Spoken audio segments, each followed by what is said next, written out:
मुख्यमंत्री जी की वो संगत को संबोधन करें। सभी अब अपने अपने स्थान पर बैठ जाएं, विनंती प्रवान करें जी। बोले सो निहाल वाहे गुरु जी का खालसा वाहे गुरु जी की फतेह। आज दशम गुरु श्री गुरु गोविंद साहब जी की धरती से मैं सबसे पहले हिंद की चादर नौवे गुरु गुरु तेग बहादुर जी, इनके चरणों में अपना शीश झुकाता हूं और उनकी 350वीं शहीदी और गुरु गोविंद सिंह जी के 350वें गुरुता गद्दी, इस कार्यक्रम में मंच पर उपस्थित बाबा कुलवंत सिंह जी जत्थेदार तख्त श्री हुजूर साहिब जी, बाबा हरनाम सिंह जी जत्थेदार दमदमी टकसाल, बलविंदर सिंह बाबा जी, साथ ही में उपस्थित मेरे साथी महाराष्ट्र के उप मुख्यमंत्री माननीय अजीत पवार जी, विशेष रूप से यहाँ पर पधारे हुए आंध्र प्रदेश के उप मुख्यमंत्री आदरणीय पवन कल्याण जी, महंत रघुमुनि जी, यहाँ पर विशेष रूप से उपस्थित हमारे बहुत ही आदरणीय पंच प्यारे, साथी में मेरे साथी गिरीश महाजन जी, पंकजाताई मुंडे, अतुल जी सावे, हमारे अध्यक्ष रविंद्र चौहान, विशेष रूप से दिल्ली से पधारे हुए दिल्ली सरकार के senior cabinet minister Shri Manjinder Singh Sirsa ji, हमारे पूर्व मुख्यमंत्री अशोक चौहान जी, धर्मगुरु बाबू सिंह महाराज जी, संजय महाराज जी, शरदराव जी ढोले, भाई ज्योतिंदर सिंह जी, राम सिंह महाराज जी, विजय सतबीर सिंह जी, सुरेश महाराज जी, जिन्होंने इस कार्यक्रम के आयोजन में बहुत मेहनत की, ऐसे भाई रामेश्वर नाइक जी, डॉक्टर भागवत कराड़ जी, डॉक्टर अजीत गोपचड़े जी, तुषार राठौड़ जी, राजेश पवार जी, किशन वानखेड़े, बालाजी कल्याणकर, संतुकराव हंबर्डे, श्रीकर परदेशी, जितेंद्र पापड़कर, शाहजी उमाप, राहुल करडिले, अविनाश कुमार, किरण आंबेकर, सूरज गुरो, प्रताप पाटिल चिखलीकर, श्रीजया चौहान, मंचासीन सभी महानुभाव, साथ के मंच पर बैठे हुए सभी संतगण और उपस्थित सभी बहनों और भाइयों, आज हम सभी लोग इस संगत में गुरुबाणी गुरु ग्रंथ साहिब जी के सामने शीश नमन करते हुए हमारे नौवे गुरु हिंद की चादर गुरु तेग बहादुर जी के पराक्रम को, उनकी वीरता को, उनके शौर्य को और उनके बलिदान को नमन करने के लिए यहां पर एकत्रित आए हैं। हम सभी लोग जानते हैं हमारे गुरुओं ने जो बलिदान दिया, इस देश की संस्कृति, इस देश की सभ्यता, यहाँ का विचार, यहाँ का धर्म, ये सभी बचाने के लिए ये बलिदान हुआ है। और केवल सिखों के लिए नहीं, तो तमाम भारतवासियों के लिए ये बलिदान हमारे गुरुओं ने दिया और जैसे बाबा जी बता रहे थे कि शायद ये बलिदान नहीं होता तो हम सब लोग आज इस मंच पर नहीं होते। इतना बड़ा बलिदान हमारे गुरुओं ने दिया है। और विशेष रूप से जिस समय हम जानते हैं कि औरंगजेब ने बहुत जालिम अत्याचार शुरू किए और विशेष रूप से कश्मीर में बैठे हुए पंडितों को जबरन धर्मांतरण के लिए मजबूर किया गया, तो उनके सामने बचने के लिए अपने धर्म को, अपने विचार को, अपनी संस्कृति को, अपने संस्कारों को बचाने के लिए किसके पास जाए, तो केवल एक नाम उनके सामने आया और वो नाम था 90वें गुरु तेग बहादुर सिंह जी का।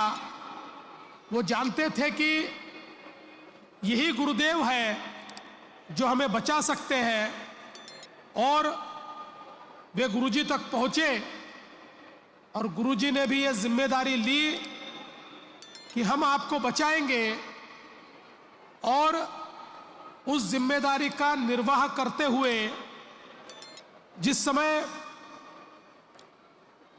औरंगजेब ने गुरुजी को कैद किया और उनको ये कहा कि या तो आप धर्म बदल लीजिए या फिर आप मरने के लिए तैयार हो जाइए, उस समय उस क्रूरता के सामने गुरुजी डरे नहीं, निडरता के साथ उन्होंने अपने विचारों की, संस्कारों की और विशेष रूप से सनातन धर्म की रक्षा का जो संकल्प लिया था, उस संकल्प को दोहराया। और हम सभी जानते हैं कि गुरुजी के साथी भाई सतीदास, भाई मतीदास, सभी लोग इतनी बर्बरता के साथ उनको मारा गया, किसी के टुकड़े कर दिए गए, किसी को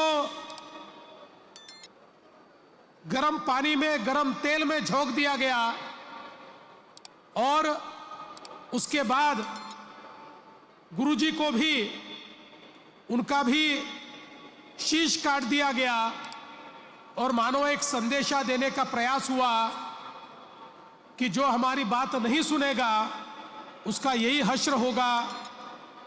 लेकिन औरंगजेब ये जानता नहीं था कि गुरुजी की कुर्बानी से पूरे देश के अंदर इस प्रकार की प्रतिबद्धता निर्माण होगी कि उसके इरादे कभी पूरे नहीं होंगे, और वो इरादे कभी पूरे नहीं हुए। और उस समय जब औरंगजेब ने ऐलान किया था कि गुरुजी को कोई भी अंतिम संस्कार नहीं देगा, उनके शीश को, उनके शरीर को कोई अंतिम संस्कार नहीं मिलेगा, दिल्ली के चांदनी चौक में बर्बरता के साथ गुरुदेव का देह पड़ा था।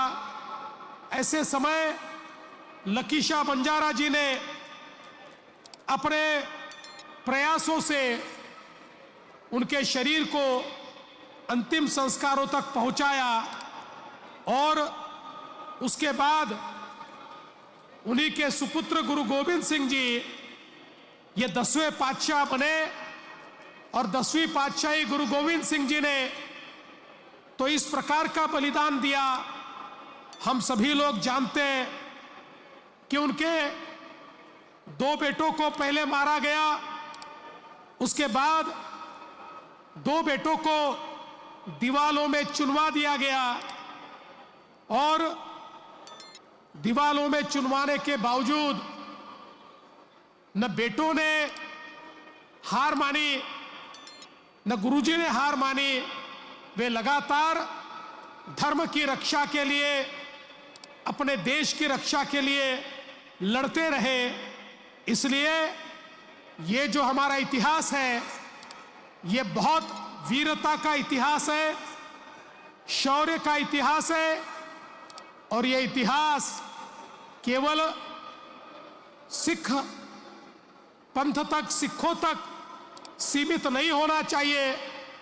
तो भारत के जन जन को ये पता होना चाहिए कि हमारे गुरुओं ने केवल सिखों के लिए बलिदान नहीं किया, समूची मानवता के लिए ये बलिदान किया है। इसीलिए इस कार्यक्रम का आयोजन हमने किया।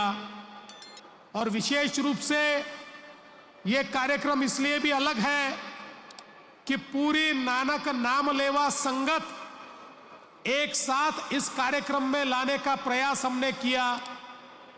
हम सभी लोग जानते हैं, हमारे देश में जब समाज बिखरा हुआ था, ऊंच नीच जातियां, ऐसे कई बंधन हमारे समाज को तोड़ते थे, जिसके कारण हम गुलामी में जाते थे। ऐसे समय गुरु नानक देव जी ने एक निरंकार का मंत्र हमको दिया, सभी को एक साथ जोड़ने वाला। ये निरंकारी इस प्रकार का विचार, जिस विचार ने उस समय पूरे देश के अंदर अलग अलग समाजों को जोड़ने का काम किया, उसी विचार को फिर एक बार इस कार्यक्रम के माध्यम से एकत्रित लाने का प्रयास हमने किया है। चाहे वो सिख हो, सिखलिकर हो, हमारे लुभाड़ा हो, हमारे बंजारा हो, हमारा मोहयाल समाज हो, हमारा सिंधी समाज हो, सारे जितने नानक नाम लेवा समाज है, जिन जिन तक गुरु नानक देव जी का संदेशा पहुंचा और जिन्होंने गुरु नानक देव जी के विचारों को अपनाया, पूरे देश के हर प्रांत में, पूरे देश के कोने कोने में फैला हुआ ये समाज, हमारा वाल्मीकि समाज हो या अलग अलग सारे समाज, इन 9 समाजों को एकत्रित करने का काम इस कार्यक्रम के माध्यम से हमने यहां पर किया। और साथ में हमारे वारकरी समाज को भी जोड़ने का काम हुआ, क्योंकि बाबा जी ने अभी बताया, हमारे नामदेव जी, संत नामदेव जी, भगत नामदेव जी, ये नरसी से निकले और घुमान तक गए, और घुमान में पंजाब में उनकी समाधि बनी। और नामदेव जी ने जो विचार रखे, नामदेव जी ने जो श्लोक बताए, जो पंक्तियां बताई, जो विचार बताए, उनको गुरु ग्रंथ साहिब जी में भी बहुत महत्वपूर्ण स्थान मिला। और वो भी, उनके विचार भी गुरुवाणी में परिवर्तित हुए। इस प्रकार से महाराष्ट्र के हमारे इस विचार का और हमारे वारकरी संप्रदाय का हमारे सिख समाज के साथ एक अनूठा नाता जुड़ा। आज भी हम लोग देखते हैं, हमारे नरसी में हमारे सिख समाज के लोग आते हैं। और जैसा कि हम जानते हैं, दशम गुरु गुरु गोविंद सिंह जी ने बहुत लंबा समय इसी नांदेड़ में बिताया, और यही नांदेड़ की धरती है जो उनके कारण पवित्र हुई है। इस पवित्र नांदेड़ की धरती ने इस हमारे संबंध को, हमारे रिश्ते को बहुत मजबूत करने का काम किया। और यही कारण है कि हमने तय किया कि 350वीं शहीदी समागम की ये जो हमारा कार्यक्रम है, ये कार्यक्रम सारे समाजों तक पहुंचना चाहिए, ये कोने कोने तक पहुंचना चाहिए। मैं धर्म जागरण के लोगों का भी आभार व्यक्त करना चाहता हूं। ये कार्यक्रम केवल एक दिन का कार्यक्रम नहीं चल रहा, ये कार्यक्रम हर गांव गांव में जाकर, ये जितने 9 समाजों की हमने बात की है, उस हर बस्ती में जाकर हर बस्ती में अलख जगाने का काम हो रहा है। और हमारे गुरुजी की शहादत किस लिए हुई, ये फिर एक बार उस इतिहास को दोहराने का काम इस कार्यक्रम के माध्यम से हम कर रहे हैं। क्योंकि हम ये मानते हैं कि जब तक भारत का बच्चा बच्चा इस इतिहास को नहीं जानेगा, जो इतिहास को नहीं जानते उनको वर्तमान तो होता है लेकिन उनको भविष्य नहीं होता। अगर भविष्य होना है तो इतिहास भी मालूम चाहिए, और ये जो इतिहास है ये हर घर तक पहुंचाने का प्रयास इस शहीदी समागम के माध्यम से, इस शहीदी संगत के माध्यम से हम लोग कर रहे हैं। और इसीलिए महाराष्ट्र की सरकार ने यह भी निर्णय किया कि हम लोग हमारे इतिहास के पन्नों में फिर एक बार हमारे 10 गुरुओं का जो इतिहास है, उनकी शहादत का जो इतिहास है, उनके विचारों की जो विरासत है, उनकी वीरता का जो ये आलेख है, ये जन जन तक और बच्चों बच्चों तक पहुंचाएंगे। ये भारत का इसलिए इतिहास है, ये उन तक पहुंचाने का प्रयास महाराष्ट्र सरकार की ओर से हो रहा है।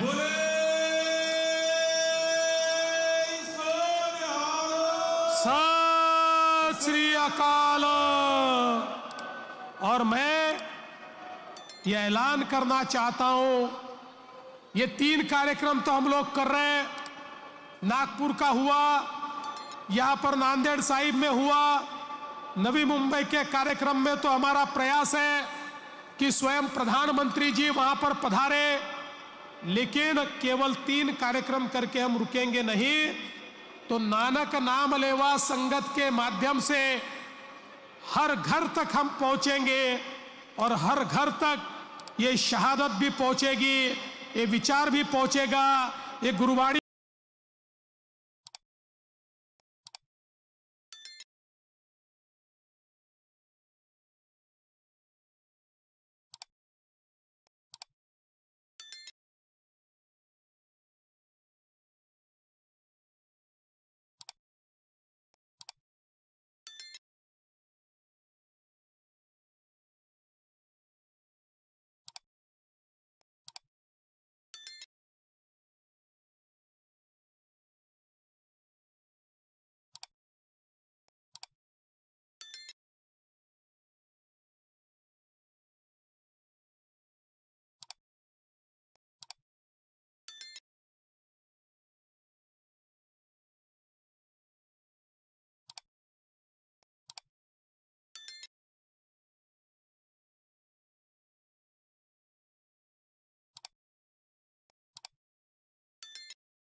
हो रहा है। और हमारे गुरुजी की शहादत किस लिए हुई, ये फिर एक बार उस इतिहास को दोहराने का काम इस कार्यक्रम के माध्यम से हम कर रहे हैं, क्योंकि हम ये मानते हैं कि जब तक भारत का बच्चा बच्चा इस इतिहास को नहीं जानेगा, जो इतिहास को नहीं जानते उनको वर्तमान तो होता है लेकिन उनको भविष्य नहीं होता। अगर भविष्य होना है तो इतिहास भी मालूम चाहिए, और ये जो इतिहास है ये हर घर तक पहुंचाने का प्रयास इस शहीदी समागम के माध्यम से, इस शहीदी संगत के माध्यम से हम लोग कर रहे हैं। और इसीलिए महाराष्ट्र की सरकार ने यह भी निर्णय किया कि हम लोग हमारे इतिहास के पन्नों में फिर एक बार हमारे 10 गुरुओं का जो इतिहास है, उनकी शहादत का जो इतिहास है, उनके विचारों की जो विरासत है, उनकी वीरता का जो ये आलेख है, ये जन जन तक और बच्चों बच्चों तक पहुंचाएंगे। ये भारत का इसलिए इतिहास है, ये उन तक पहुंचाने का प्रयास महाराष्ट्र सरकार की ओर से हो रहा है।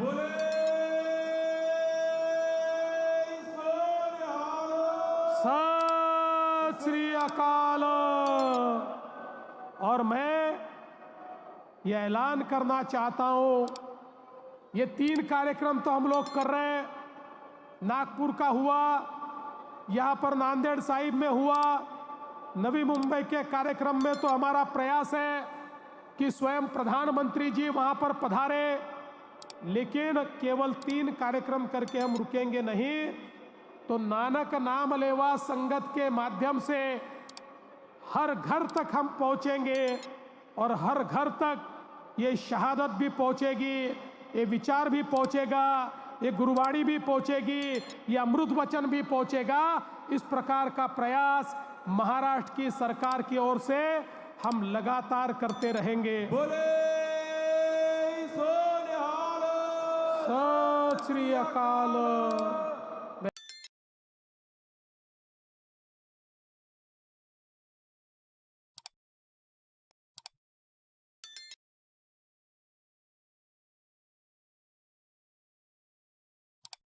बड़ी मात्रा में हमें मदद की, उनका भी बहुत बहुत दिल से मेरा धन्यवाद देता हूं। भाई जसपाल सिंह, भाई हैप्पी सिंह, मलकी जी, सोनू पाजी जी, जो मेरे हमारे साथ कंधे से कंधे लड़कर यहाँ पे काम किया और हमारा गुरुओं का ये इतिहास जन जन तक दोबारा उजागर किया, इसके लिए बहुत बहुत धन्यवाद।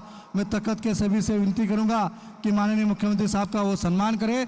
तखत की ओर से पंचप्यारे साहिबान श्रीमान विजय सदबीर सर, बाबा बलविंदर जी मिलकर और बाबा हरनाम सिंह मिलकर माननीय सीएम साहब का सम्मान करेंगे, ये विनती करता हूं। और सभी से निवेदन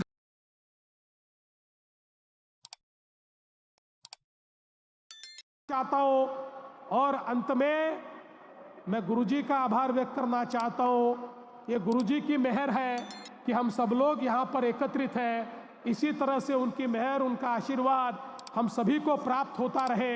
इतना ही उनके चरणों में शीश नमन करते हुए कहता हूं और अपने वाणी को विराम देता हूं।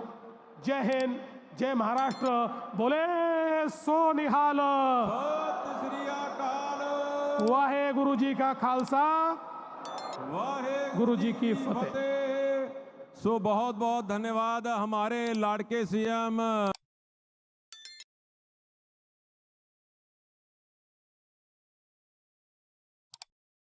मैं सभी से फतेह प्रमाण करता हूँ। वाहेगुरु जी का खालसा, वाहेगुरु जी की फतेह। बोले सोनिहाल।